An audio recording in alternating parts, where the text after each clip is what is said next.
G'day everyone, welcome to Footyology Final Siren. We're here to review tonight's Melbourne-Brisbane game, originally scheduled for Alice Springs but played at Giants Stadium in Sydney. And in the end, another terrific win by Melbourne. Two massive Friday night wins in a row, last week over the Western Bulldogs, of course, and beating another flag contender in Brisbane, who were on a roll of 7 straight wins and were in fact 20 points up at halftime in this one. Terrific second half by the Demons, 9 goals to 3 in that second half. Their leaders stood up big time. They played they do play an intoxicating brand of footy.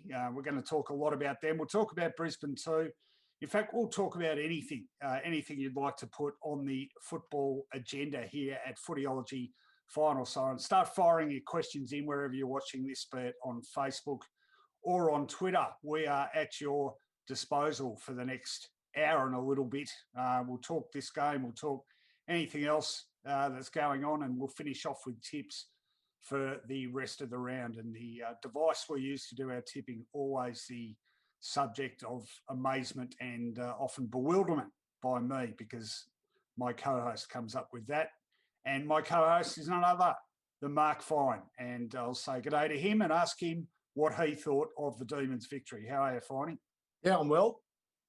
11 games into the season, so for Melbourne at least, the halfway point games-wise in the home and away season, and that at 10-1 is the perfect start. And I mean perfect, better than 11-0, I reckon. For a team like Melbourne, there'll be enough pressure coming into the finals in top spot or thereabouts, not having won a flag for getting on 6 decades. They don't need the added pressure of trying to go through a season undefeated. A narrow loss that could have been a win with that non-decision intentional is just what you need to reset, clear out a few issues that might be sort of pressing but swept under the carpet with wins. So I reckon at 10-1, perfecto Melbourne, and also clearing the Brisbane Bulldogs double was brilliant, wasn't it? Yeah, it was. All questions answered as far as I'm concerned. The one thing, what I was thinking, I mean, this is clearly their best chance of winning a premiership since their last one. They've been in 2 grand finals since in the space of, 57 years. Yep. Those 2 grand finals, both of them, they came from further down the ladder. In fact, 5th both times, I think, 88 and 2000. Oh no, 4th in 2000. But they were played accordingly, didn't they, in those grand finals? Yeah, well, that's my point. I mean, this is absolutely the best qualified. And this must be, I haven't had a chance to look at the official odds after that game. I'd assume they have to be outright flag favourite now, in which case, surely this is the first time in that period that Melbourne has been premiership favourite. It's just uncharted territory for more than half a century, and it's very refreshing, I think, for the whole competition.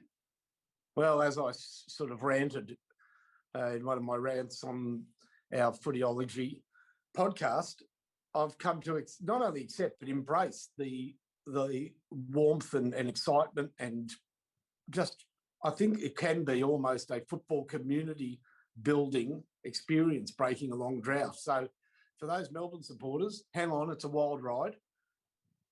As for the team, keep going. They don't seem to be in any way affected by press expectations. In fact, they seem to be improving on their efforts each week, making them more likely to break that drought. Yeah, and I'll tell you one thing, and we'll talk about this in detail, but one thing that really has impressed me is they haven't made major tweaks, I don't think, to either their lineup or even necessarily the way they played, but the adjustments they've made have been absolutely critical. And chief among them, for me, is simply adding a big deal of outside run to that ball-winning ability, which was always there. We talked about this last week, and we talked about how guys like Oliver, he's now more of a complete rounded player, does a lot more on the outside. Tonight, though, it was a contribution of the lesser lights, in inverted commas, that I really noticed, and that was the likes of Spargo, Sparrow, Neil Bullen.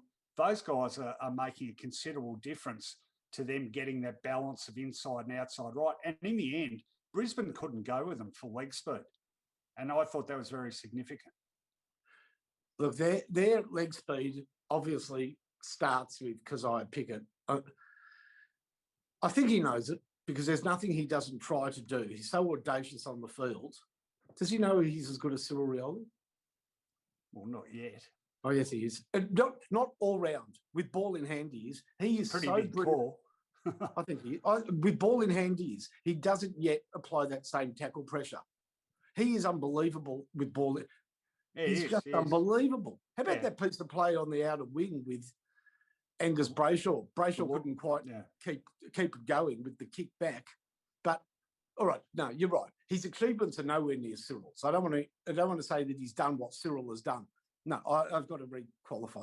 His ability with chasing the ball is that of Cyril's. He now has to apply that on a week in, week out basis and lift during the finals. Yeah, well, I mean, I was going to say, if you're going to use Cyril as a measuring stick, remember that in his first season, he not only played in the grand final, but he played a pivotal role in winning that grand final. Yeah. I've got to qualify. He's driving the same car as Cyril.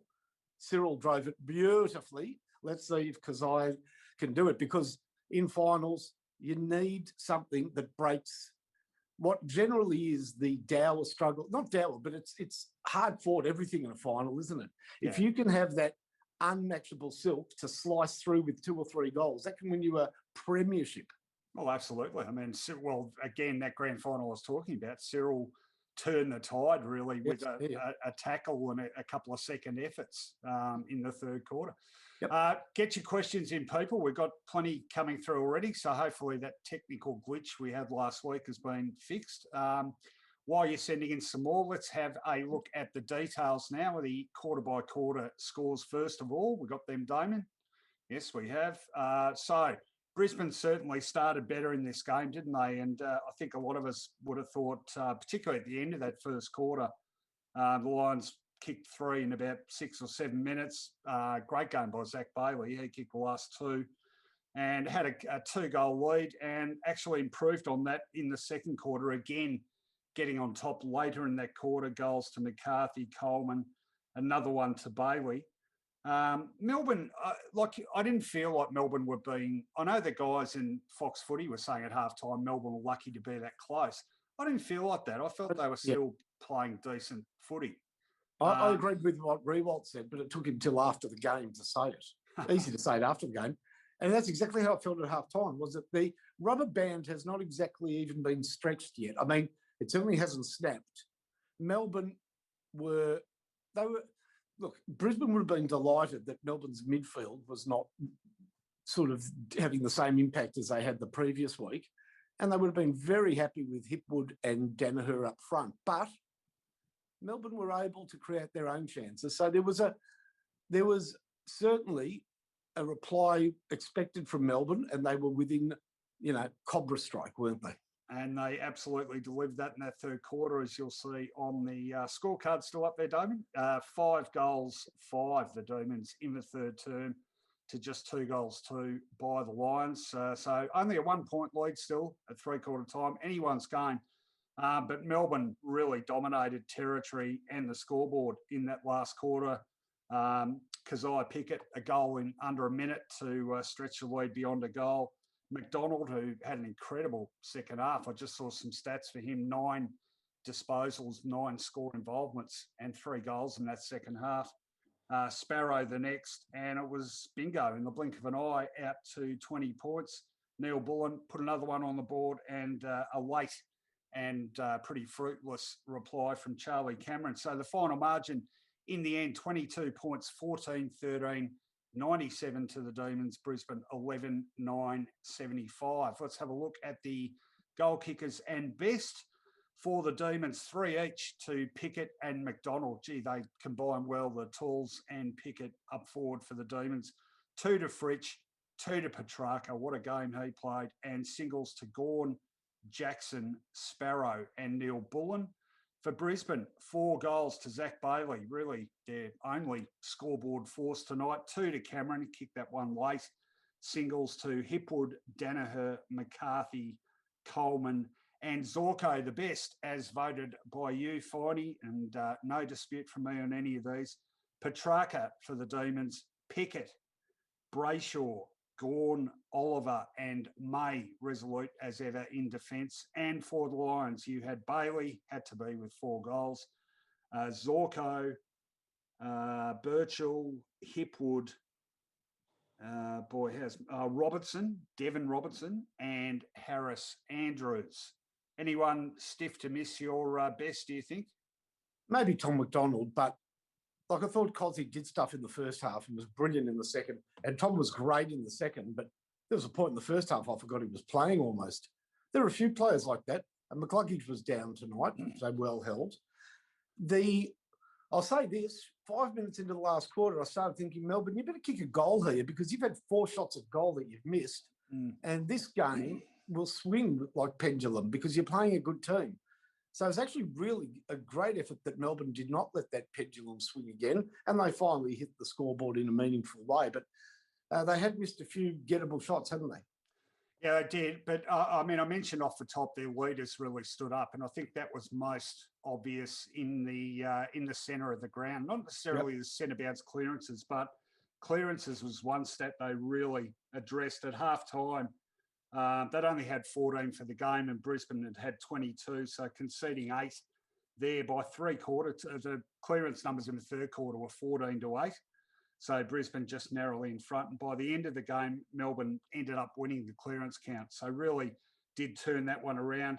They're pretty dominant in the hit-outs as well. I thought Gawn was terrific again, 37-20, the hit-outs. And the inside 50s, which Brisbane had dominated at half time. The inside 50 count was 18, Melbourne to 32. Well, the Demons ended up winning that 53-50.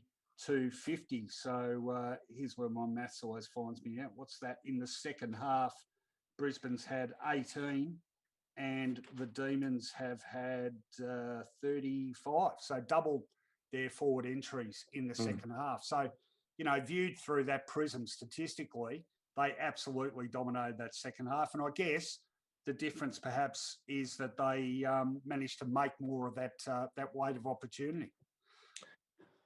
All right. Let's go to questions. Let's go to questions. Keep them coming in, everyone. We will endeavour to get through as many as we can.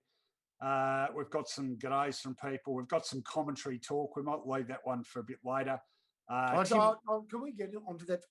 No, let's do it later. Let's talk about the game. I've got a serious one when that happens. Yeah, okay.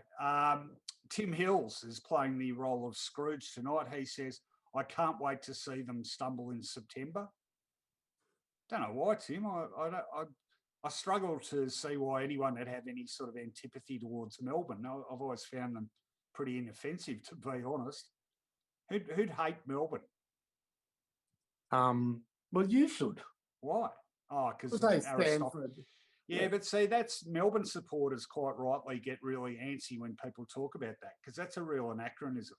They've got a lot of blue-collar, working-class supporters, the Demons. Yes, I know both of them. I met them both one day. They cleared out the front yard.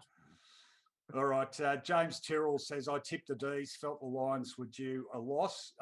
Yeah, good call, James. We both tipped them. Finey and I both tipped them. Grant King says, Harris Andrews is a star, seriously. How many clearance easy exits for the Demons out the front of the stoppages sweeper? I don't obviously not enough to have an effect. It's a bit of a word salad, that sentence, Grant, but I think I know where you're coming from. He was pretty good. I mean, I felt like the key McDonald, in the end, was probably the only really influential key forward in the game, don't you think? Yeah, well, Hipwood could have been. He hit the post twice. Yeah. And he was playing, look, very hard to play against Melbourne's tall defenders, but in the first half, he did a great job. Yeah. McDonald's, you couldn't have picked it. Sorry. They tried to shop him. I mean, let's be honest, Melbourne didn't pick it. No. Pardon the pun. But he's been absolutely fantastic. We're no nearer finding an answer to Wiedemann or Brown, though, are we? No, and that's a question Joe Hess asks, does Wiedemann hold his spot or do they bring in Ben Brown? You can answer that. Just before you do, one thing that really impresses me with McDonald, or two things, I reckon he's got great judgment. Like, I think he reads the play very well. And that's why I think I was watching him at ground level. I mean, he kicked 3, didn't he? Didn't he kick them all on the run? I think none of any from maybe one from the set shot. There was a mark. Yep. Yeah, but and it's not as though he's really mobile, but I think he reads the play so well that he's able to get out into space. And how old is he? Oh, I don't know off the top of my head. He'd have to be 28 or something. Yeah, I was going to say. Yeah, I thought around 28. But, you know, that's sort of those football smarts, I reckon, are at a real premium these days. And I think he's really got them. So very impressive. So answer that question. What do they do about Wiedemann and Brown? Because I think they're doing the right thing. Whoever you pick, you've got to give 3 or 4 weeks in the job. You can't just have them week. How many weeks did Brown have? He only had, do you have 2 or 3? Yeah, maybe two or 3. They had a couple of weeks together that didn't really work. And then Jackson came back, ending that once and for all. But, well, you know what? I don't know if they play next week. If they play next week, I play Wiedemann. In other words, I'd play Wiedemann up to the bye and then probably have a look at Brown. Does that make sense? Because there's a break anyhow.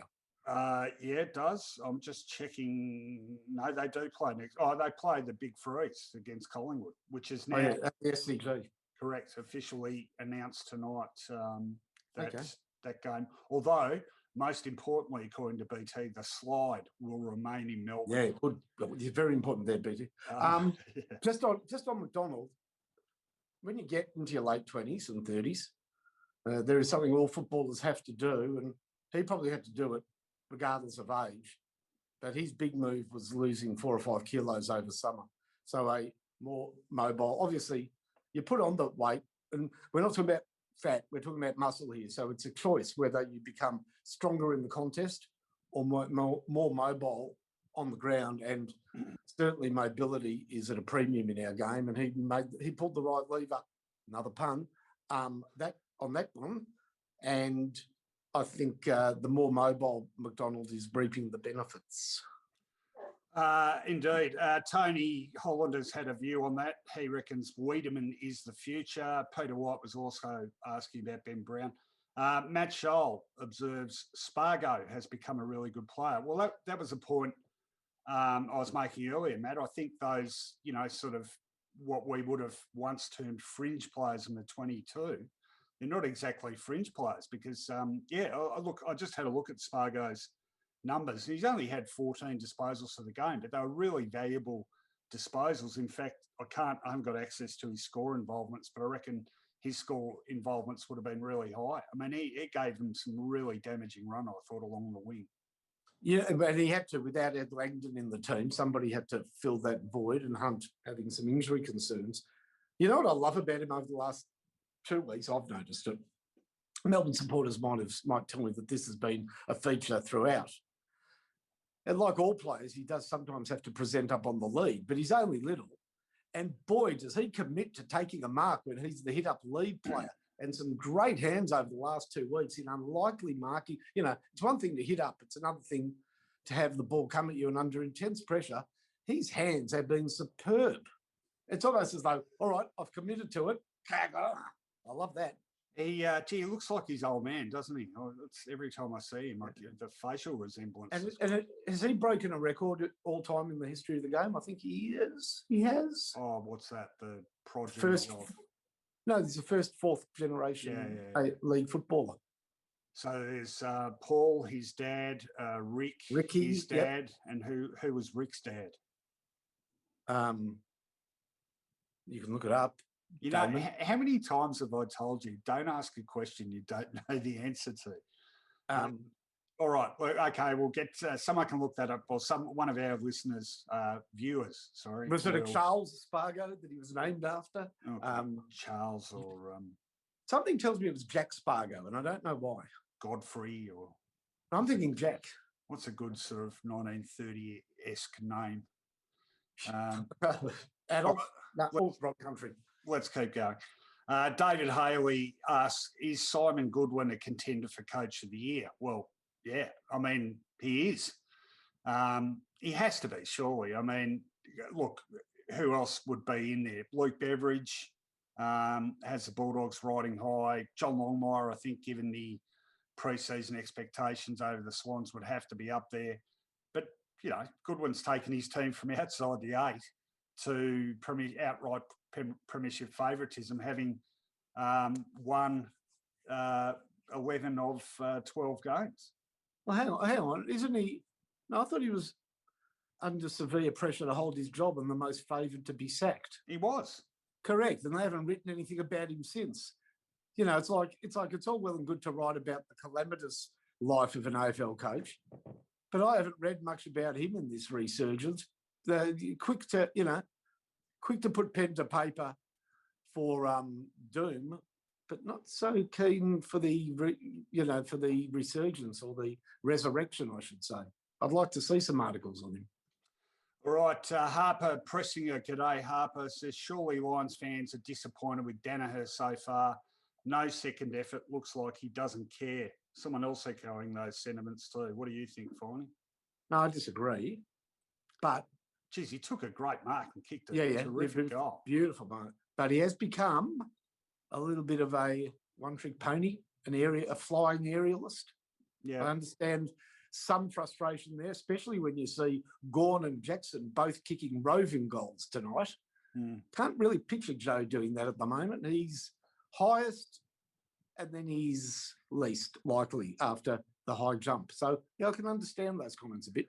Oh, yes, I must say, at times when he was at Essendon, I'd watch him and think, well, it's just he has a laconic-looking style. But I've got to admit, towards the end, I started thinking, does he really, pardon the phrase, give his left nut when he's out there?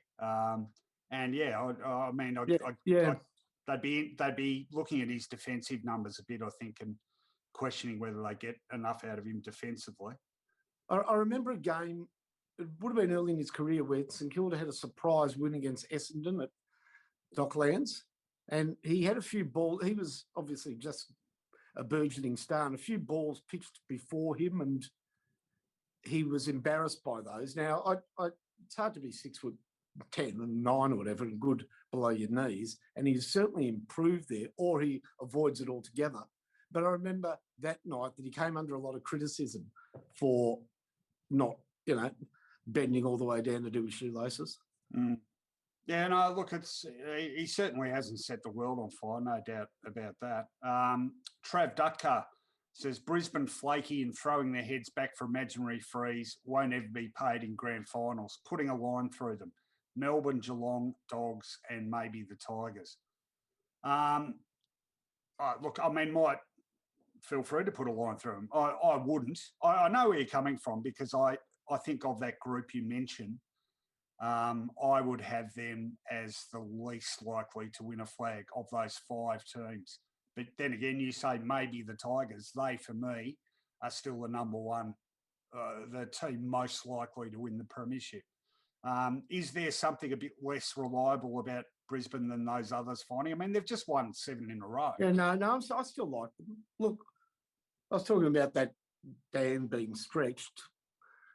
They didn't execute any sort of coup de grace. They weren't in a position to. Melbourne were not a weak team that needed to be dispatched. But if the positions were reversed at halftime, I also would have thought Brisbane could have had a reply. Remember, it's the first game back for Lachie Neale. He'll be much better than that. And go on. I excuse them. I excuse them that loss. Just on Lachie Neale, got a question from Willem. Willem who, Finey? Willem too. No, Willem van Denderen. G'day, oh, Willem. Yes, of course. Sorry, yes, my mistake. He says, interesting mid-battle tonight. No tags, let each other go. Lions, lots of it, but D's more damaging. It's often hard to tell on the TV. I thought that Harms was applying a tag of sorts on Neale, but I don't know. What was your observation on that? Yeah, that stoppages. Robertson a bit on Clayton Oliver. They sort of just go to them and there's blocks and this and that. There was a great piece of play in that second quarter. Remember, it was sort of in the centre square where both teams with good hands couldn't break clear. It was a really ferocious exchange where the ball got turned over, I think, after about 7 Melbourne possessions, and Brisbane just wanted that clearance and they couldn't get it either. You know what I thought at that point in time? there are 12 teams that can't win the flag. There are 12 teams that could not do that. They just, you really see the difference between the top teams. I was thinking, if that was against St Kilda, the ball we'd be in an ad at the moment. They would have cleared out of there and gone. There are just teams that can't go that hot pace. So Brisbane is still in that argument. I thought both teams did pretty well at extracting the ball from the centre square as well. There were a couple of really quick goals straight from centre bounce clearances. Yep. I think mostly a couple in the third quarter, actually. No, they're definitely two of the superior midfield groups, I think. Robin Masters says, great win, D's, and we get Langdon back next week. Absolutely. Cameron O'Loughlin says, D's still with Viney and Langdon to add to that team with Brown waiting patiently in the wings. Their depth is particularly good at the moment. I'd say their depth is as good as it's been for 50-odd years, surely. Yeah, well, Tomlinson was a big loss. Structurally, he'd become the important third tall back. Petty has been able to fill that position. Well done, him. They've got a backup tall forward. They've got backup midfielders. Yeah, they're pretty well placed, aren't they, Ray? They absolutely are. Miles Thompson must have been reading my tweets because he's asked to rate Lukey Jack's game out of 10. Yes. Oh, there we go. We can start on the commentary. No, well done, Lukey Jack into the goals. Then he comes back. Good goal there by Luke Jackson. Gee, they had two players involved in that. Lukey Jack. I tweeted, has anyone got a Triple M translator?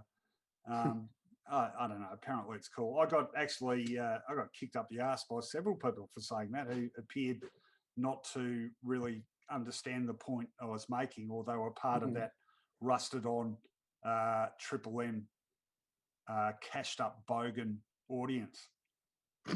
It is very 90. Was it last? It might have been last week. Someone came up with a phrase, said that Eddie couldn't get out of the Triple M 90s. And all those blokes seem to be affected by it. They just perpetually sort of metaphorically dressed in acid wash and going to the tunnel and getting prize packs from the Triple Thunder.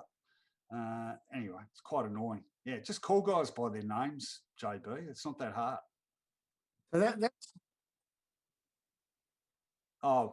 We have an answer on Paul what's this one? Charlie Spargo's bloodlines. Charlie, Paul, Bob Spargo was the grandfather. His great uncle was Ricky Spargo and his grandfather was Bob Senior. Yep. So, yeah, a great grandfather, a fair pedigree. All right, Suds McDuff. I love that name, Suds. Melbourne better to watch than the Tigers surge style. Good luck to them. I like both. I've got to say, I've always enjoyed watching Richmond over the last few years. It's a different brand of footy, and it's based on pressure and turnover and spills. But I still find it exciting that, when you get that level of pressure applied that close to goal, I think there's something exciting about that. Melbourne's brand is a purer brand of football, I suppose. Old-fashioned. Well, old-fashioned in what way do you think? They've got key forwards. They like kicking it to their tall forwards. They've got a menacing small forward to prey on the drop ball. They've got two key defenders who punch if they cannot intercept marks. They mark first, punch later. That they are the hallmarks of more of what we grew up on, Rowan. A marking forward, and they put a big backman on a big forward. And yes, of course, there's all the modern, not flooding, but there's far more coverage of ground by players than there used to be, and there's zones, and of course they're very good at covering when teams switch. That has been highlighted in recent weeks, and that's all modern phenomena. But I like the old-fashioned long kick to the forwards, and they do that quite regularly. Yeah, I must. You look across their lineup, and there's no obvious weaknesses there. I mean, the defence has been outstanding. The forward line speaks for itself. They've been very potent in terms of the scoreboard, and the midfield group is probably, well, at the moment, it's probably the best, isn't it? It's probably ahead of the Bulldogs at the moment. It's probably not quite as deep, but I think the overall consistency of that group at the moment is probably better than the Dogs. Okay, so the Dogs will point out they didn't have Law and Dunkley last week. Fair enough. Fair enough, yeah. But this midfield has beaten all the burgeoning, award-winning, premiership-winning. They've beaten all the big ones. So, they've got the crown at the moment. Yeah, no, they've definitely got the scalps under their belt. All right, we've got a bit of a backlog, so let's zip through a few. Ipman says, should Zorko behave better as captain? What did he do wrong tonight? You can feel free to tell me. Did he misbehave? I don't know. I got reported. Yeah, okay, sorry. I did hear that report, but I was checking something at that time and I didn't actually see what he did. So if you want to talk about that, go right ahead. Bear says the big whack against Goodwin until this year was a lack of a plan B. That has turned around big time. That's a good observation because they've won scrappier games than this one, haven't they? And they were sort of able to win the battle of styles tonight. When Brisbane was in control of the game, Brisbane was playing a slower, more long down the line type of game and taking a lot of contested marks down the wings. Melbourne was able to, I think, as it won more of the footy, was able to sort of control the way the game was played. And then Brisbane wasn't left with much option but to play a quicker brand of footy itself, which probably assisted Melbourne more than it did itself, if that makes sense.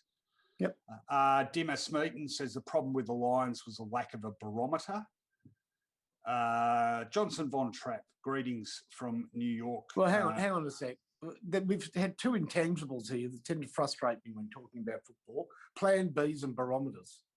They're these sort of gossamer type concepts. You can almost see them, but they're not really of holding of much volume. Well, I'd say with the Melbourne... barometer. What do you mean they don't have a barometer? What does that mean? Well, I assume he means a player who, if he performs well, the side inevitably performs well. A Dustin Martin type. All right. So they, if Cameron performs well, do they win? I guess so. He's closest to that, I would have thought. Yep. Just on the plan B thing, in retrospect, now I think about it, I would argue probably more than come up with a plan B. I think they've tweaked their plan A. So yeah, correct. They need a plan B less because the plan A is more sustainable against all opponents. And if you have great faith in yourself and strong-willed and stick to your guns, you modify it during the game, because if you're behind on the scoreboard, you need to go more direct. And they're the tweaks you make in-game, but you don't need a completely other game plan. Once you do that, you're shot. You're really down the bottom third of the ladder, aren't you? If you throw away what you went into the season with philosophically and trained for and become a completely different team, who needs a plan B? That's for losers. All right, Daniel Luke says, is Wiedemann just a very good VFL player? Doesn't seem to have much presence. I agree with that. I mean, not necessarily he's just a very good VFL player, but he certainly doesn't have a strong physical presence, does he? Rowan, if he's doing stuff to keep him in the team, my TV's not wide enough. I think I know what you mean. Why? It's pretty clear cut. He'd be doing stuff well off the main contest, wouldn't he? Because if you're watching the TV, he's not doing a lot. Yeah, okay. Austin Phillips says May's second half was important down back. Agreed. Yeah, I mean, Danner and Hipwood both were pretty invisible in the second half. Kit Brady Brown says, agreed, Ree Bailey, he's a ripper and only 21. Dr. Klaus Bremner says, I thought Petrarca was the main player to swing the pendulum in the third quarter. Let's talk about that a bit, because I thought Gawn really went up a cog. The other one I thought went up a cog was Oliver, and I didn't see what his possession count was at half time, but I know he wasn't in the lead. He certainly had less than 10. Fewer than 9 at half time, and at three-quarter time he was up to 17. So he's had a big third quarter and was certainly pivotal in getting that ball out of the centre square. Yeah. Ipman again, Brisbane get too cocky. They need to calm down. North 96 says Brown comes in. Think of the matchups against the other contenders. Brown takes the best defender. Yeah, but then I presume you're saying North 96, that's at the expense of Wiedemann, because I don't think they can play McDonald, Wiedemann, Brown and Jackson. And I think they have to have Jackson. They don't think that either. They've made it quite clear that that is the mix that they want, and it's going to be Brown or Wiedemann. Yeah. Fisticuffs says, do you guys think the D's go to premiership favouritism or too early? Yeah, well, I do. Actually, Damon, if you have a chance, can you look up if there's updated odds? I'm not sure they do it just after Friday night, but they might have been favourite even at the start of this round. Yeah, they are. $4.50 Melbourne, official flag favourite ahead of Brisbane, did you say? $5.50. Okay, who's third? Bulldogs $5.50. Who's next? Geelong $6. What are Richmond? Richmond next? Richmond $7. Wouldn't mind. I absolutely hand on heart say here I don't bet on football, but $7. Have a think about that. Just on Melbourne's flag credentials. Yeah. I think there are 5 boxes you need to tick to win the flag. What are they?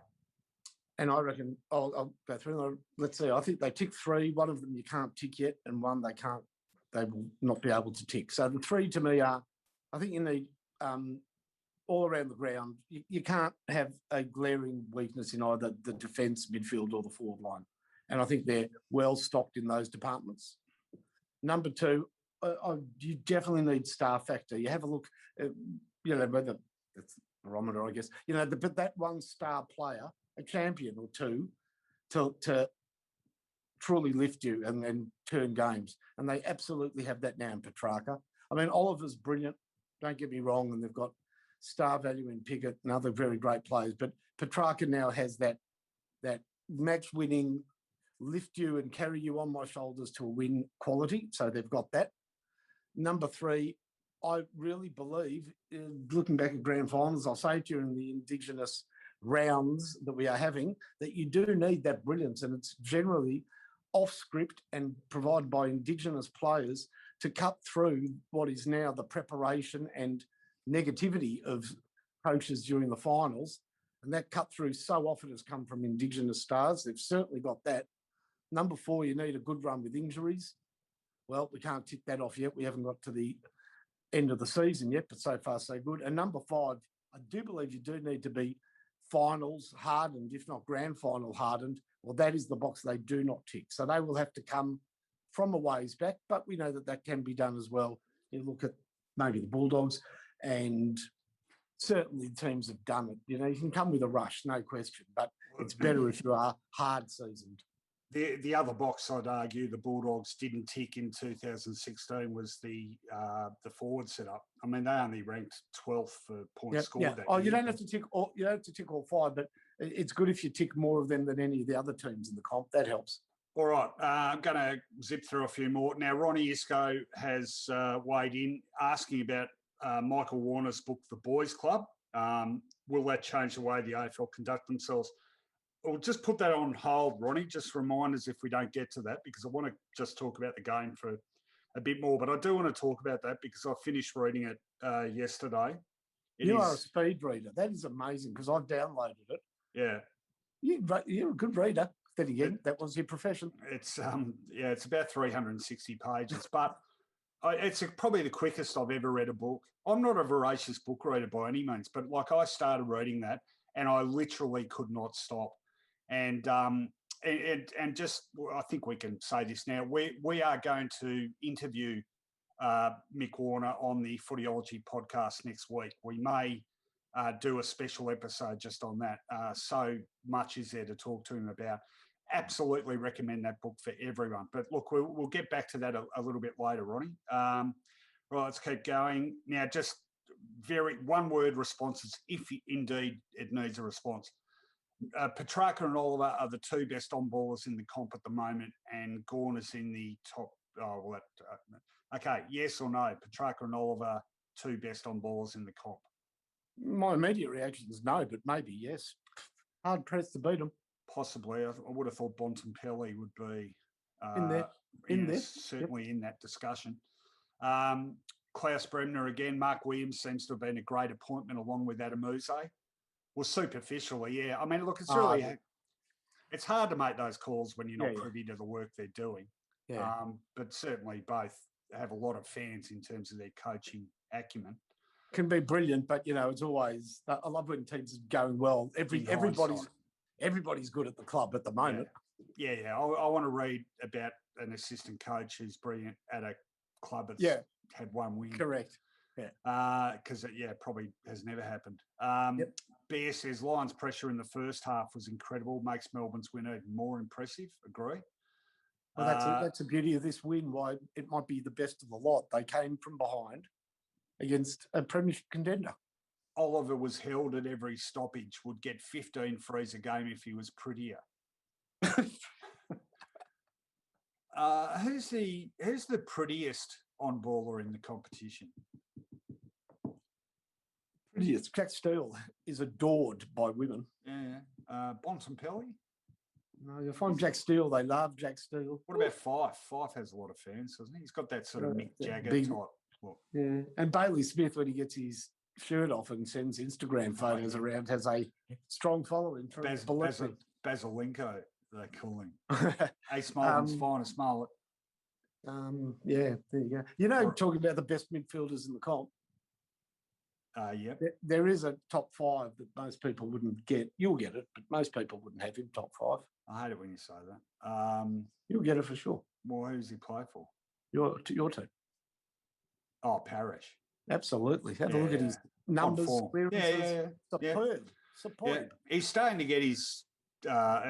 get appropriate kudos for that. Yeah, no, he's been outstanding. Yep. A few people like the Triple M90s comment. Who does Viney come in for now that they have that balance?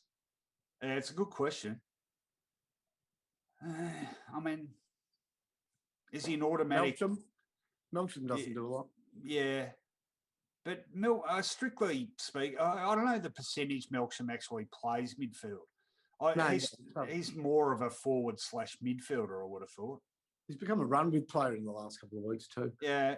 No, look, he was important to them in 2018, pretty peripheral at the moment. You know what I'd say about Viney? Bring him in when he's fully fit. Don't be scared to give him a couple of games in the VFL. Let's not have an underdone Viney in the team. Sorry, that thing about the barometer, they were talking about Reece Matheson because he dubbed himself the barometer. The barometer, yeah. But isn't he? I thought his nickname now was Beast Mode or something. Yeah, whatever. Ask him what his nickname is. But his name's Beast Mode, but his mates just call him Mode. You know what his nickname is now? What, dickhead? The tracksuit top. Yeah. Yeah, well. Isn't that what he wore all night tonight? Yeah. He did come on, though, because Ryan Lester appeared to, I don't know if it was his hamstring, but he certainly got injured again. All right. Thanks. 1138 is asking me, Richmond or Melbourne? You're not wavering, are you? No, absolutely not. Richmond's still my premiership tip. And if Richmond played Melbourne now in a grand final, I would still tip the Tigers. And it's absolutely no disrespect to Melbourne. It's just I do have enormous respect for Richmond. I think they play a finals brand of football as a natural brand of football. We haven't really seen them with a full lineup for just about the entire season. So much as I hate to say it, I mean, I'd love to see their lesser form continue tomorrow night against my side, but I don't know, it'd be a really interesting game. I just felt like the last quarter last week, they started to ramp it up again. But even now, they're still not back to their best. They're still missing Lambert, still missing Lynch, Nankervis now out. I just can't seem to get a clear run at the injuries. Speaking of injuries, I don't know if we've got any West Coast fans watching tonight, but I wrote a column about them during the week, which was fairly critical. And the point I was making was I looked at their record home and away since the 2018 premiership when they won. They went 8-3 on the road that year. And you'd think you win a flag, you sort out your travel stuff, it should just go from strength to strength, but they've regressed. Their winning percentage on the road since then has been significantly lower, whilst they've won more at home. And I just couldn't help but wonder if psychologically it gives them too much of a crutch, so that there are games on the road where if they get into trouble, they're more likely to sort of go, okay, well, clearly not today. Don't worry, we'll win, 9 out of or 10 out of 12 at home. And that almost gets us there. It's a bit of a worry, I reckon. I mean, look at the way they lost that game down at Geelong. They've had a couple of narrow losses here too to the Bulldogs and St Kilda, but and their last quarters stink, and I just, they don't have the same sort of ferocious hunger, I think, as some of the other contenders. So that's my reservation. But boy, the Eagles supporters, they'll defend their side to the death, and it was all about injuries. And true, their injuries have been diabolical, haven't they? I mean, do you still think they're a chance of winning a flag? No. No, I don't either, because I think they have to finish top 4 and probably have to finish top 2. Yeah, no, they've had a bad run with injuries, and it's hard to, especially theirs have just come on sort of the back of each other. They get a player back, they lose Oscar Allen, they get Yo back. They just can't get a full team out there. But they've lost some games, as you say, that they shouldn't have, and others with a lot of dignity as they walked off the field. Just on a Richmond-Melbourne grand final, we're the same age, Rowan, and we've been ardent football supporters ever since we, were old enough to go to a game or open a pack of footy cards. So in my sort of knowledge base of football, there are some meetings in grand finals, just names of two clubs that that does not compute. And Richmond-Melbourne as a grand final is so far removed from when I started following the game. Richmond were a powerhouse, but they could never meet their co-tenants in a grand final. They were sort of just whippings they had at the MCG during the season, and they've never really stepped in tune. And I just feel discombobulated by the thought of a Richmond-Melbourne grand final. Well, I don't hold me to this, but I got a feeling the last time they played in the grand final would have been one of the years in which Melbourne won 3 in a row between 39 and 41. Yeah, I don't know. Pretty sure. Actually, Hughes or something must have been involved. Yeah, well, he was coach, I think. Yeah. Can you look that up, Damon, who Melbourne beat in the 39, 40 and 41 grand finals? I think Norm Smith was captain then, or he's certainly playing. Now, Finey, someone asking you if you can put out a rap album already. I wasn't sure what that was about, but I think it's about your tracksuit top. Oh, good. Have you got a big sort of clock with a thing on it? You can. Oh, that's very mid-'80s though, isn't it? That's very Public Enemy. What did Ali G used to say? Anyway. Oh, yeah. No, we're not. We did talk. That's my clothing. We did talk in the midweek podcast about Finey's ill-fated rap song. No, not so ill-fated. It was critically panned, Finey. Come on. It and then developed, like all critically panned pieces of art, a cult following. Oh, yeah. We'll see. We might see if we can dig it up and play it. No, I'd have to redo it on the podcast. You don't have the rights to it to replay it. Without, You come back to me if you want to replay it. Yeah. So you're not too keen on it. All right. So, quick. 39, who'd they beat?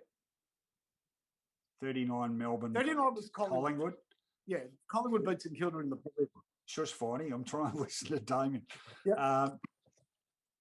They beat Collingwood, Richmond and Essendon. So they beat Essendon 41, did they? Okay. Essendon, of course, rebounded and beat Richmond in 42. All right, let's keep going. So... Can I talk about a piece of commentary tonight that I think is...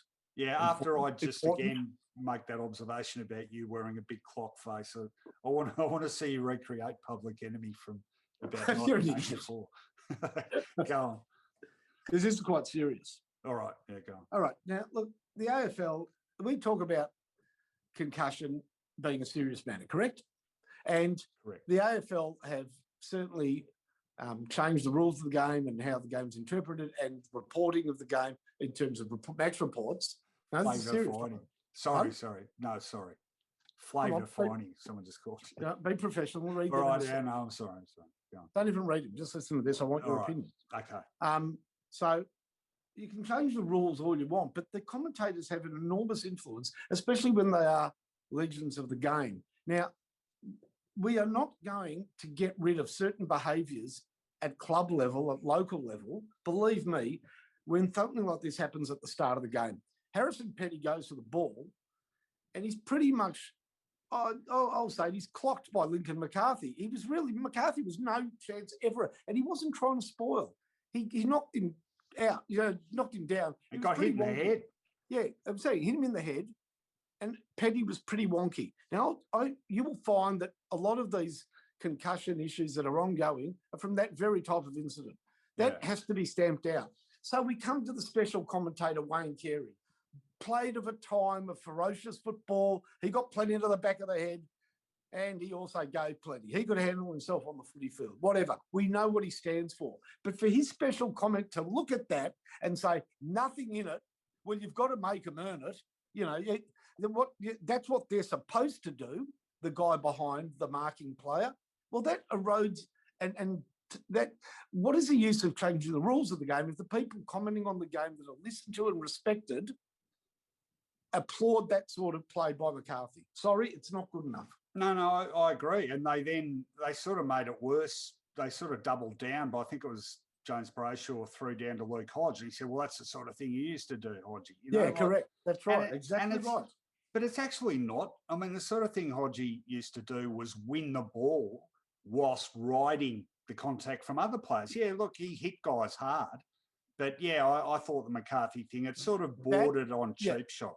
That particular incident is a major focus, should be a major focus to be wiped out of the game. And it's a psyche thing because defenders, or he's not a defender, McCarthy, players who cannot take the mark or spoil still believe it's okay to make your opponent earn it. Make him earn it. Come on, it's a tough game.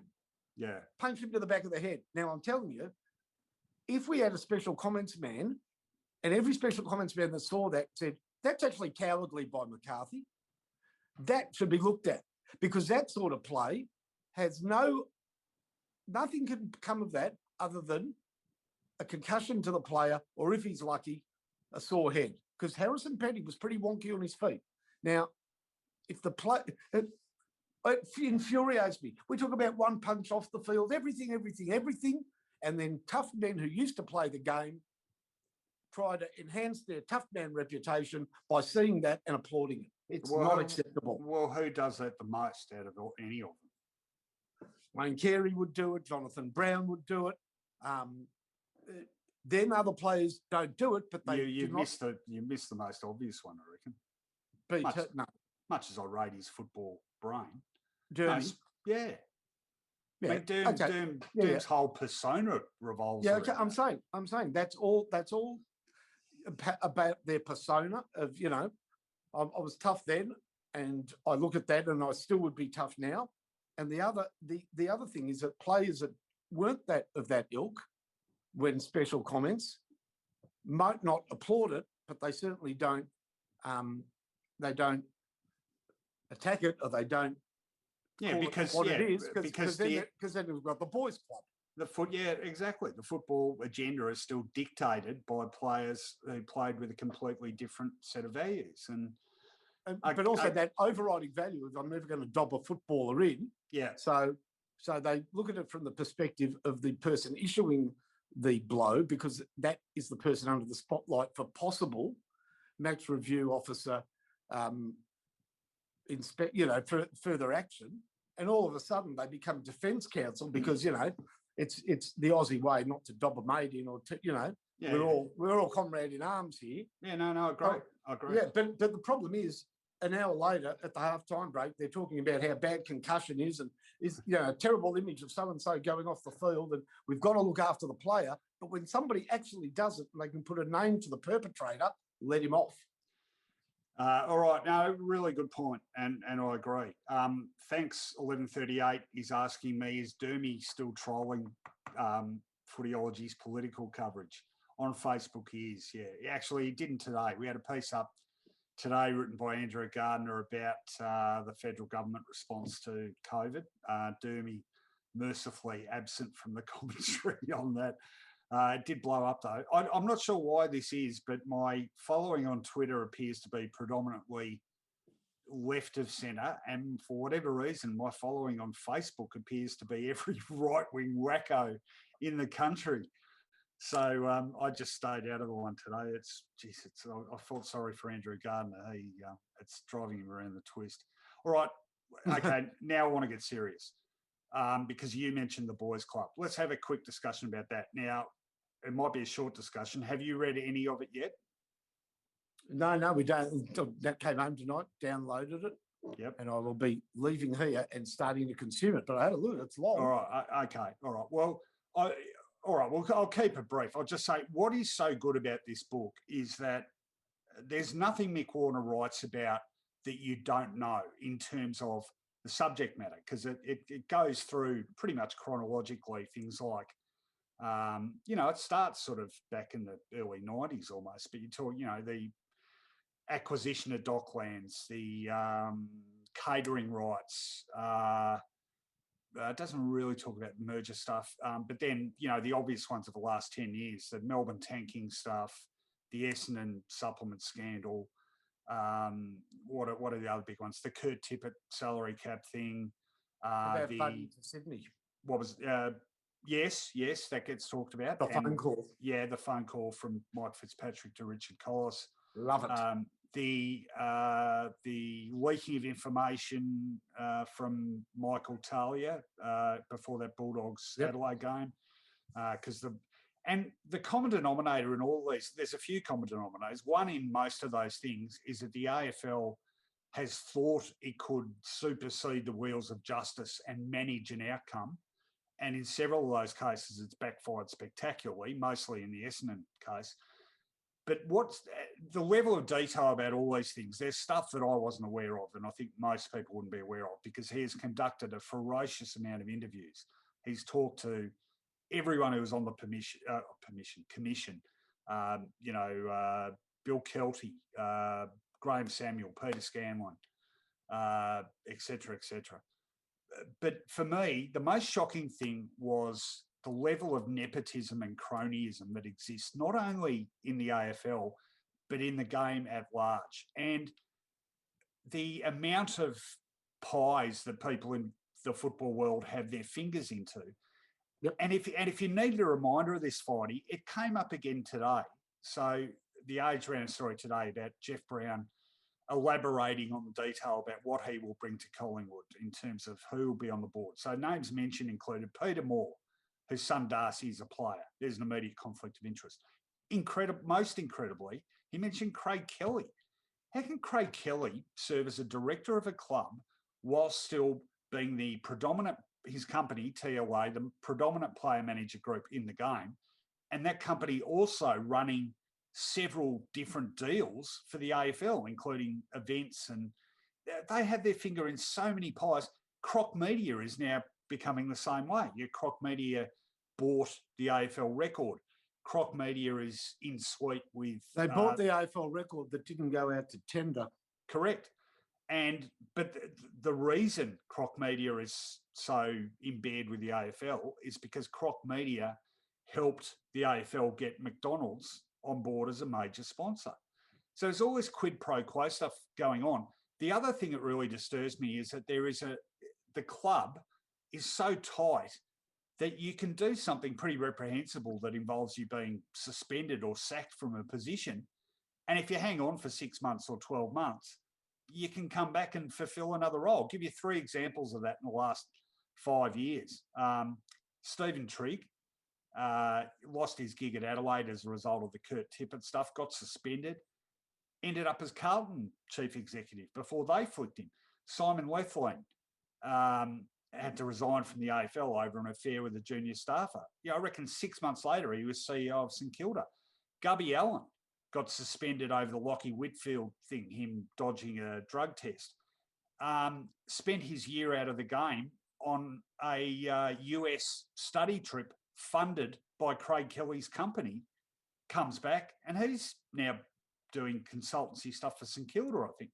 It's just, they look after their mates, and that won't surprise some people, but when it's laid bare and it's done as repeatedly as they have done it, it just leaves you. I just found myself reading this, and I'd come to the next example of it, and I'd just go, oh, God, so he's involved with him.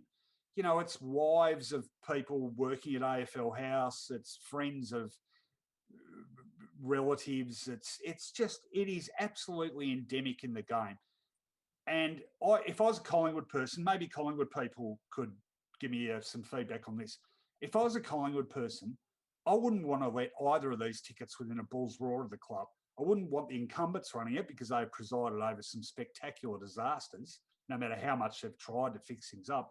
And I wouldn't want the Jeff Brown group there, frankly, because they're going to be running to Eddie every 30 seconds to ask him his advice on everything. So it's a de facto Maguire regime. Plus, you've got all these ridiculous conflicts of interest, which will influence how they deal with their own players.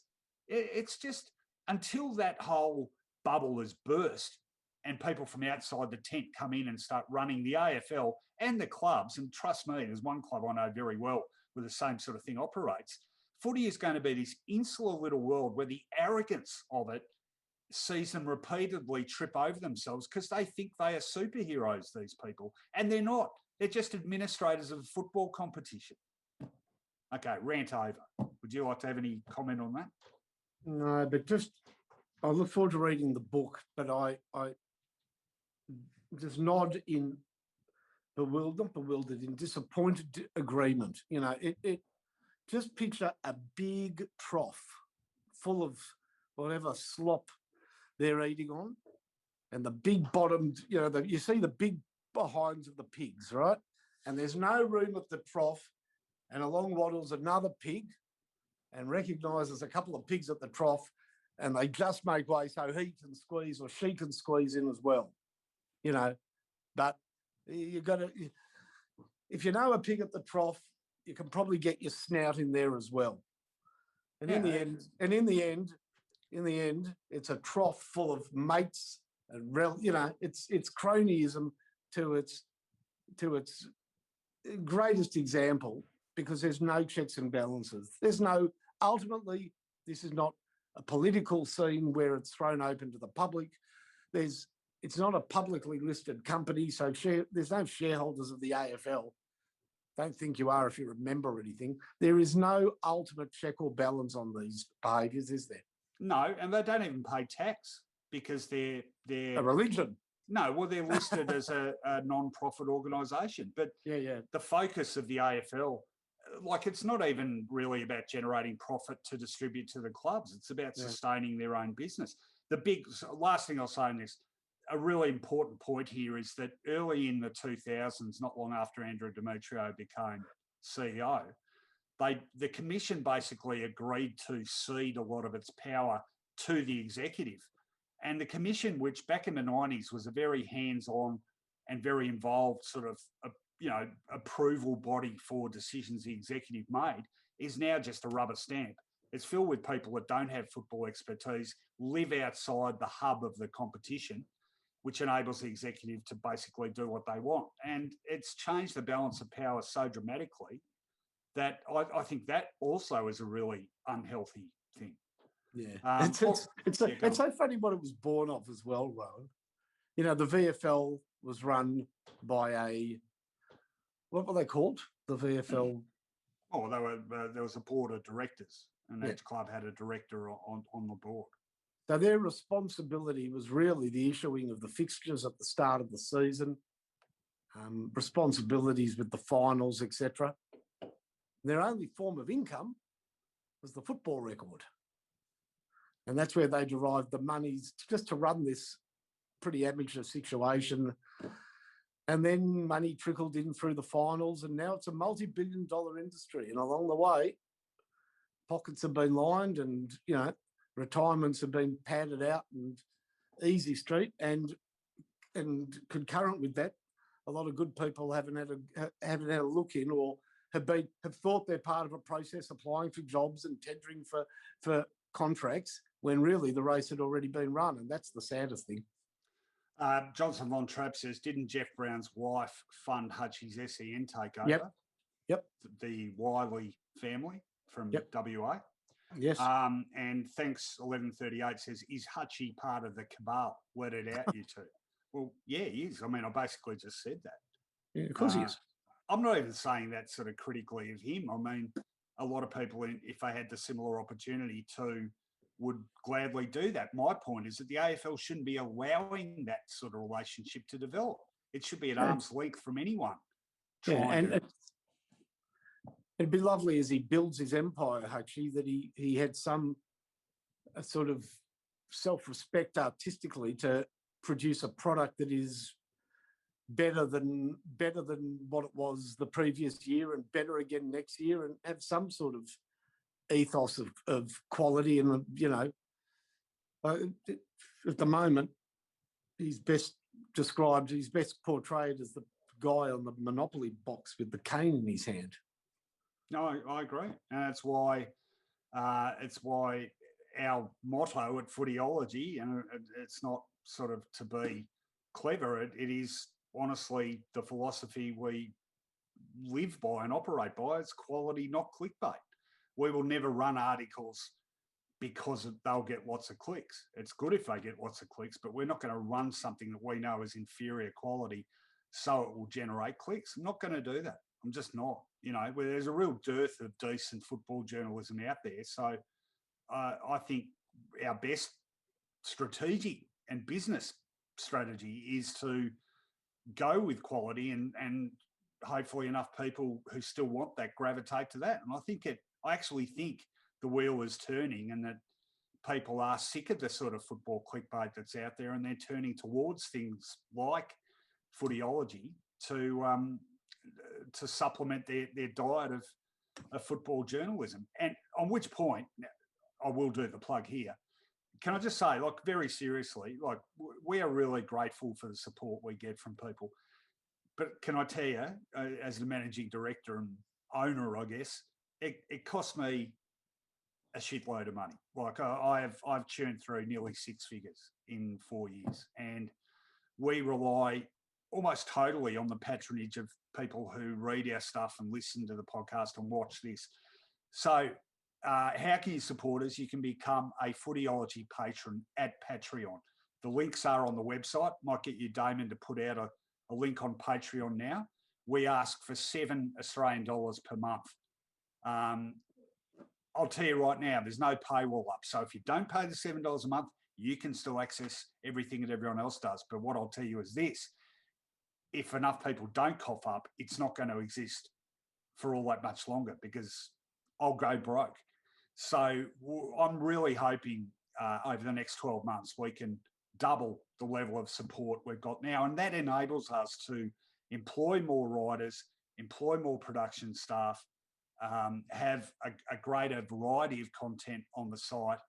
And I think we've got that already, but I want this to grow. I want this to keep growing. We need sponsorship. So, you know, if anyone out there knows anyone running a company that would like to have their name up front and center on things like this, on the podcast, on the website, get in contact with me. And if you yourself can spare $7 a month, which I don't think is a heap for what we do, please. It really does help what we're trying to do. Anyway, that's the sales pitch. I think this is a pretty good discussion. Hopefully people got something out of it.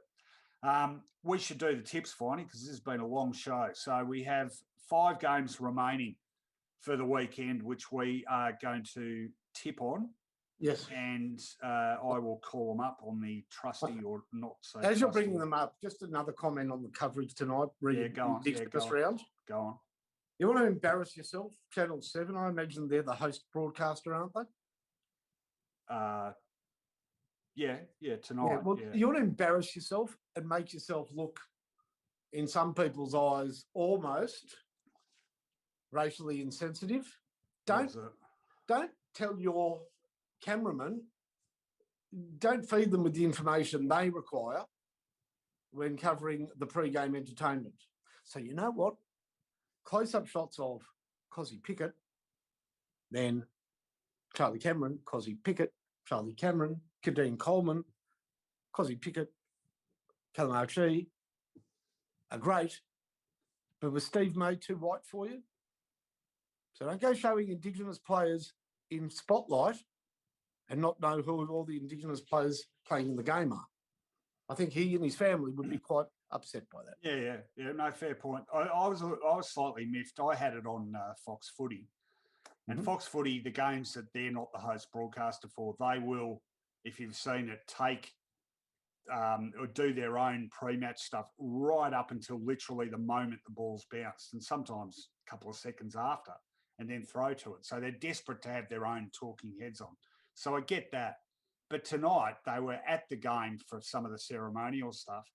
And then whilst they were doing the exchange of mementos and the toss of the coin and whatever, so it was still part of the ceremony, they cut back to the studio with Gary Lyon, Jonathan Brown, Nick Grewal. And I thought that was a bit disrespectful too. I mean, can't you one night of the season just allow everyone on your coverage to see every moment of the opening ceremony? Yep. All right. So we're getting a bit of support on here. Thank you, people. We really are grateful for those who support us. I know. You bet. Yeah. I mean, I subscribe to a heap of media, and it's not something you do lightly. And also very willing to take people's feedback. And trust me, every time we run a political piece on my Facebook page, there's no shortage of people saying stay out of politics, blah blah blah. I can tell you that since we expanded our content beyond just football, our numbers have spiked significantly. So it actually has been a good business strategy. But we're running great soccer stuff now with Simon Hill. Wrote a piece today about the Socceroos. That's on the site. We've got great stuff about music, about movies, TV. We want to do more of all that sort of stuff. So your contribution will help. All right, we've got 5 games to tip, Finey. How are we going to do it this week? Well, in recognition of the Indigenous rounds that we are currently celebrating, the team you select, I want a lesser-known Indigenous player from that team, maybe even their least-known Indigenous representative. That's a bit subjective. Well, that's right. But let's go. The place to start would be the fewer games, the better, I would have thought. Say that again. Fewer games, the better. Yeah, okay. Yeah. All right. Well, the first one, if we weren't doing that, would be pretty easy. So Sydney St Kilda, that is at 1:45 p.m. at the SCG tomorrow afternoon. Who do you like in that one, Finey? I'm thinking Brian Stanislaus. Indigenous, was he? Yeah. But I'm going to go for Elkin. Oh, yeah. Elkin Riley. When did he play? The 60s. Oh, okay. I'm going to struggle with this one. All right, I'm going to go. Hang on, if you didn't know him, then I've done well. I'm going for South Sydney. Yeah, all right. Well, I'm going with, hopefully this is sufficient. Certainly, he came and went pretty quickly. Jamie Lawson. Broken leg. Yeah. And, I had to live with I did famous among my colleagues. I did a huge profile on Jamie Lawson in 1994 before Sydney played Richmond at the MCG. He'd been playing great footy, and it was a really interesting piece. He had an interesting background. That's where he first broke his leg, and never came back. Never played another game. He got infected, and he had nearly lost his leg, I think. Wow. Yeah. So anyway, Jamie Lawson. So translated, we are both tipping Sydney in that game. Comes as no great surprise. Mm-hmm. Next game is 4:35 p.m. Saturday afternoon between Adelaide and Collingwood. Who do you like in this one, Fine? I can't remember who I tipped. I like them both. I think I'm going to go for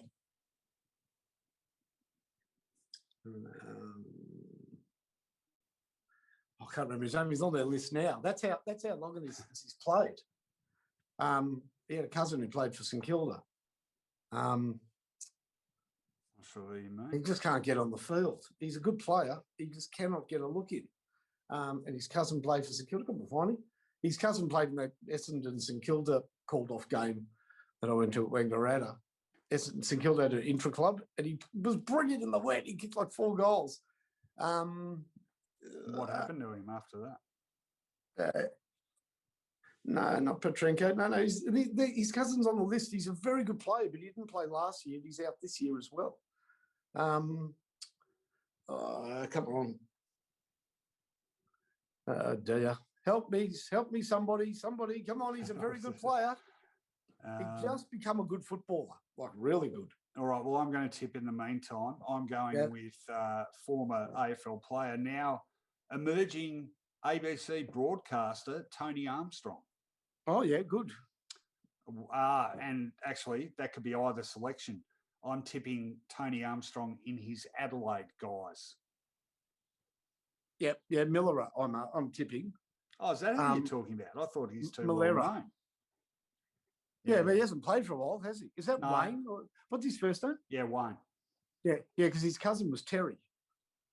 Oh, okay. Yeah, that does ring a bell. So did he not play senior footy? Yeah, no, he played a handful of games. Yeah, I thought he did. Yeah. Who was the oh, here we go. Sorry, it wasn't Miller. There was a small forward for Sydney who kicked a few goals when they beat Carlton in the 2010 elimination final, played at Homebush. Who was that? Well, I don't know why that's just popped into my head. Yeah, but Trent Dennis Lane? That's it. Yeah, not Indigenous. Oh, wasn't he? No, he came from St Kilda. He's that's right. He's Sri Lankan. Oh, jeez. How's that for a faux pas? That's okay. All right, so we're both going with Adelaide there. Next game is the big Dreamtime game, Dreamtime in the West this year. Good effort by the West Australian footy fans to sell that out too. Yeah, how good's that? Isn't that great? Yeah, it's impressive. That's going to be one of the highlights when you talk about crowds. Sold out. Yeah, West Australian team. Woohoo! I think what a lot of people, because I have West Australian heritage, there is a particularly funny, you don't look it. Far stronger than in South Australia. Prior to the Eagles and the Crows and whatever coming in, WA had a big tradition of people following the VFL, having teams in the VFL. It was often the clubs that had players go to Victoria. So Carlton and North Melbourne were also had a decent following as well. Yeah. But that would account for some of it. But great to see. All right. So who are you tipping here then? I am tipping. Yeah, that's a bit of an interesting tip, Rohan. I'm going to throw in, sorry, just while you're thinking about it, so some suggestions from the punters. On an Adelaide front, we had Jared Petrenko, Eddie Hocking. That's a good one. That's good. Yes.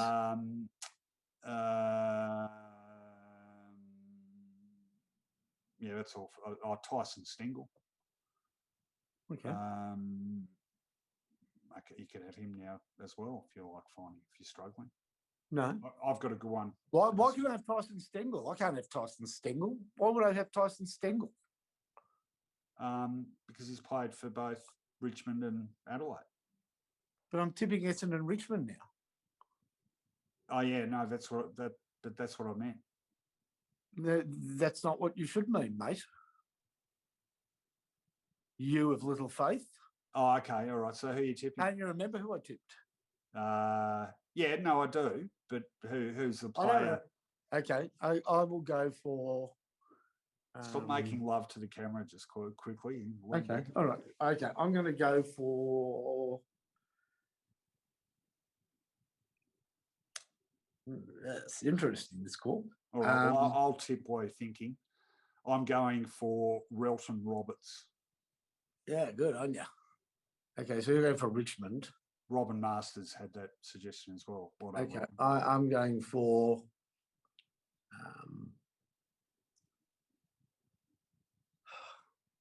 I reckon I'm going for Tony Antrobus.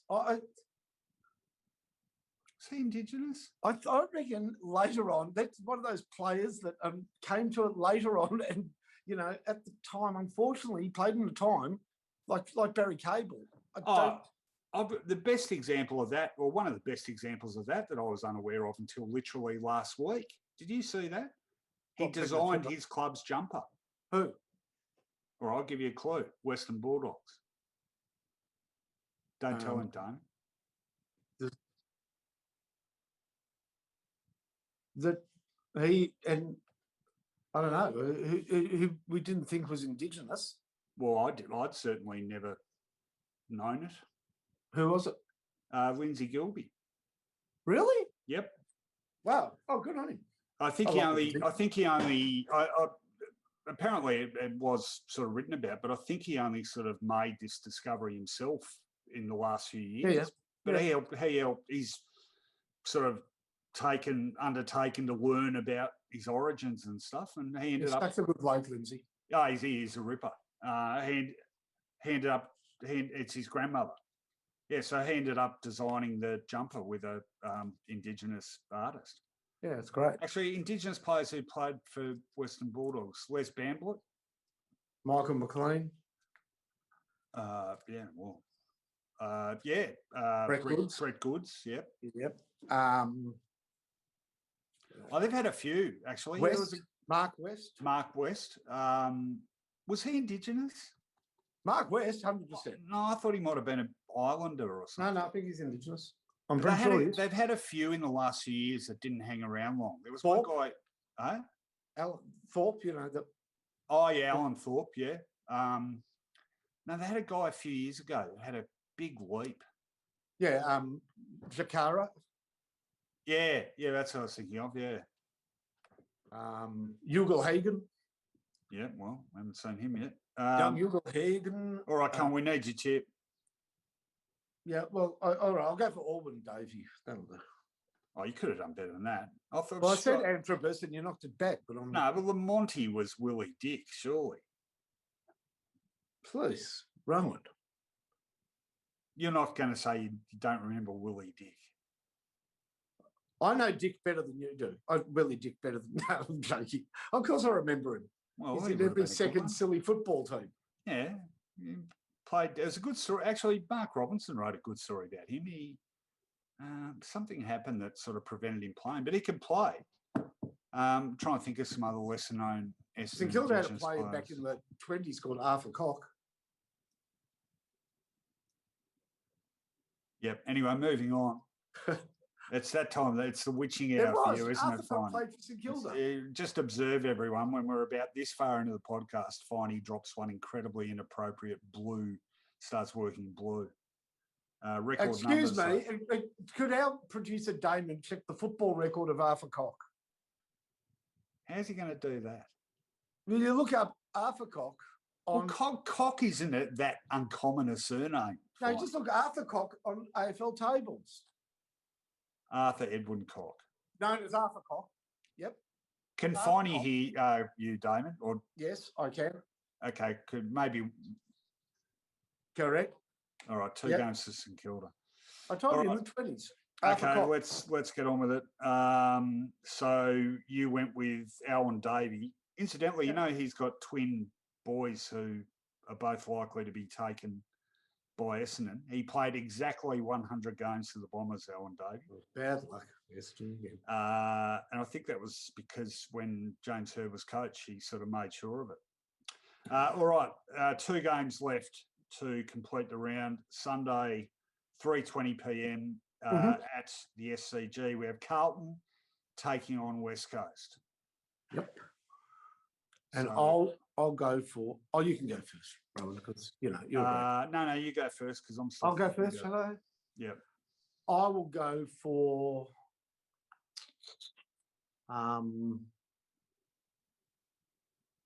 Rod Waddell. Rod Waddell, not a bad one.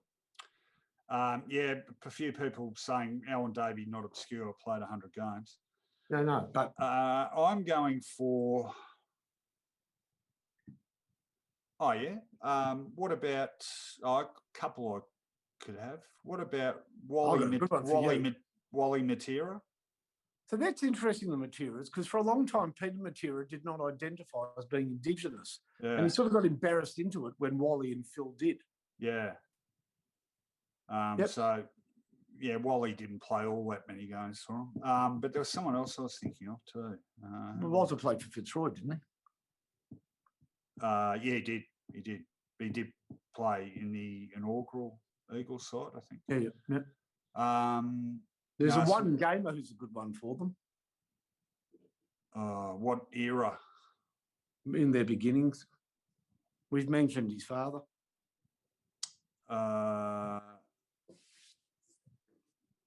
His father originally definitely.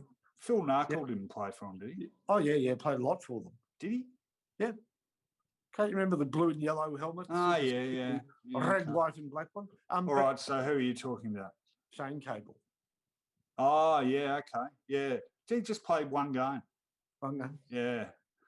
All right. So I don't know why. So I'm going for Carlton. Yeah.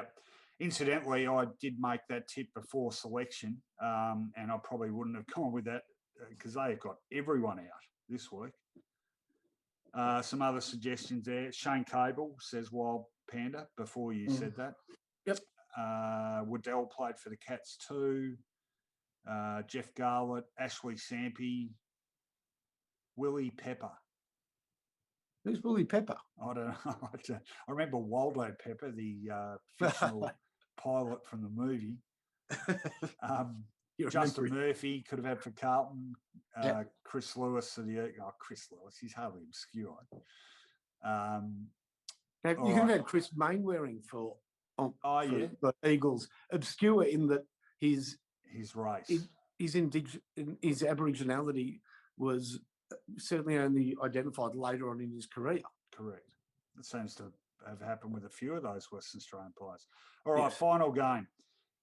It is really late, much to my chagrin. 6:40 p.m. Eastern Standard Time in Perth. It is between. Just a numbers update. We're down to 64. That's way too many. Fremantle playing Western Bulldogs, 6:40 p.m. Optus Stadium. We've blown this one because we just gave the roll call of them. Not we, you. No. Oh, did I? Yeah, sorry. No, it's about the tips here, Robert.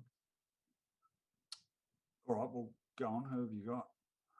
I'm going to go for Stephen Coops. Oh, that's good. Yeah, okay. Now, who was the guy you mentioned before? The guy that I identified, but I couldn't name him. Ah, yes. I'm sorry. I'm Wild Panda. I'm pinching yours. Zephinia Skinner. Oh, Zephiah Skinner. Yes. He might be the one I'm thinking of. Did he have like rat's tails on his hair? Yeah. Look, he was a Liam Jurra. Was from a sort of a traditional non-English speaking. Well, the tribe, the more the tribal, which is a very hard transition to make in terms of culturally, etc. So, of course, his time was short-lived, but he had the ability, believe me. Oh, there's another one we could have had, Josh Hill. Oh, yes, of course. Yep, nice guy, Josh. Hey, can I just tell this quick story about Josh? Hang on, he plays for both West Coast and do you want to come back vaguely in the vicinity of the... He plays for West Coast and Western Bulldogs, didn't he, Josh Hill? Well, by the way, if you do subscribe to Footyology, one of the things we will be able to afford is a seatbelt for Finey when he does his show. Right. You haven't answered my question. Sorry, what was it? I couldn't hear it because you were at the back of the room. Did Hill play for West Coast and Western Bulldogs? He did, yes, he did. So you can't use him? Yeah, I can use him in his Western Bulldogs, guys. The essence of this is the person you use tells you the tip. Not much use if he doesn't, if he played for both. But they're not playing West Coast. They're playing Fremantle. That's the mistake I've made, Ron. I'm glad you're on the ball. I've just got to tell this very quick story. Jesus Christ. It's time to go. I spent a week at the Western Bulldogs in the lead up to the 2008 season. I did that 3 years in a row at different clubs. 2008, I did the Western Bulldogs. It's great experience. You're just involved with all the training sessions and match committee and everything. And we're standing around. They had it was Brad Johnson's 300th game, which he memorably won off his own boot against Adelaide.